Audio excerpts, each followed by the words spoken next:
alors, moi c'était juste en revenant de cours, on a fini une journée de lycée. Ouais. Normal quoi. Ouais. Je vais au tram comme en 50 étages. D'accord. Hop, j'arrive, tram blindé et tout. Je fais bon bah, je rentre, j'essaie de bourrer un coup. T'étais là, Martin, je crois. Et donc, à peine je rentre, la porte elle se ferme sur moi, j'essaie de ressortir. Oh bah, manque de chance, mon pied escale dedans. Je retire mon pied, la chaussure qui reste dedans quoi. Donc la chaussure dans le tram, dégoûtant, enfermée Dans les portes du tram, dans les oui. portes du tram.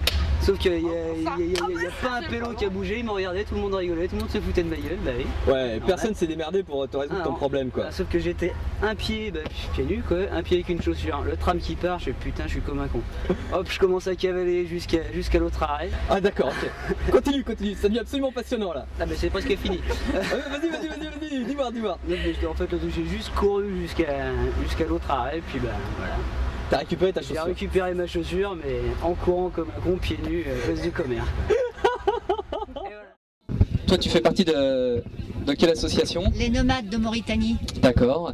Et quel est le but de l'association alors? Alors c'est disons un but humanitaire bien sûr, hein. D'abord les échanges franco-mauritaniens et puis aussi le développement là-bas. Le développement local, on va dire autant sur le plan environnemental que sur le plan économique, social, enfin etc. quoi. Mais toujours répondant à des besoins qui nous ont été exprimés là-bas. Quand on s'est mis à faire les fours, par exemple, là, c'était pour répondre à une demande. Ils voulaient qu'on leur achète des bouteilles de but à gaz. Parce que c'est vrai que de plus en plus, il n'y a pas de bois, enfin, etc. Ils nous disaient, si vous pouvez... Et on s'est dit, non, on ne va pas leur acheter des bouteilles de but à gaz. C'est complètement ridicule. Il vaut bien mieux leur donner des fours solaires. Ils ont le soleil là-bas, qu'ils l'utilisent, etc. quoi. Et c'est comme ça qu'on est parti sur les fours solaires. Et donc Veolia Environnement, c'est une fondation et qui distribue un peu d'argent.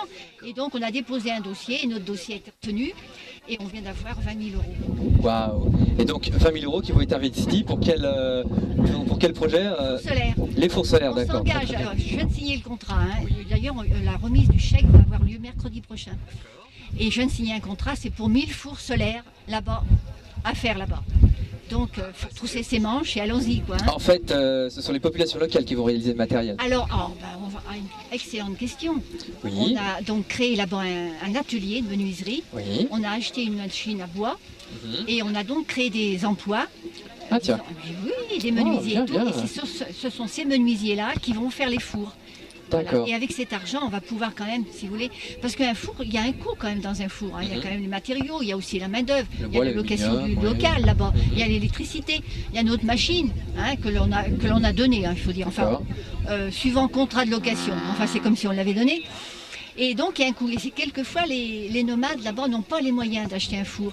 Alors cet argent qu'on va recevoir de Veolia là va nous permettre de leur donner un four pour le prix à peu près d'une bouteille de but à gaz. D'accord.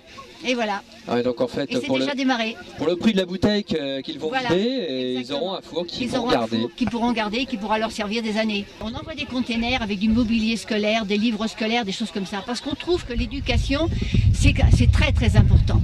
Bon, il y a un an, je passe dans une école, si vous voulez, dans un petit village, vraiment l'école dans un état absolument lamentable. La toiture, les volets, le sol, le tableau, pas assez de table pour les enfants. Hein, ils écrivaient sur un sol plein de trous, etc. quoi. Enfin, vraiment dans un état lamentable. Et je prends des photos, si vous voulez. Je me disais, mais c'est pas vrai, quoi. Alors j'ai dit, écoute, moi je vais m'occuper quand même de leur envoyer des tables et des livres. On envoie les livres là-bas. Et je vais bien sûr voir un peu comment se trouve le matériel, comment il a été, s'il a bien été remis au bon endroit. Enfin, vous voyez, parce qu'il peut y avoir de la triche aussi. Hein, tout à fait. Et j'arrive dans ce village, si vous voulez, l'école totalement transformée. Repeinte, la toiture refaite, les volets refaits. Si vous voulez, moi, en fait, si vous voulez, parce que je tiens à le dire, on dit quelquefois qu'ils ne savent pas se prendre en charge. Eh bien, les parents d'élèves ne savaient pas dans quel état était l'école, si vous voulez, ils n'avaient pas mesuré. Et mes photos, seulement des photos, leur ont permis de prendre conscience que leurs enfants apprenaient dans des conditions absolument abominables. Et les parents d'élèves ont recréé, si vous voulez, l'association de parents d'élèves. Ils se sont pris en main et eux-mêmes ont refait toiture, le sol, le tableau, en fait tout. Et moi, je suis arrivée, si vous voulez, mais ça a été un bonheur, quoi.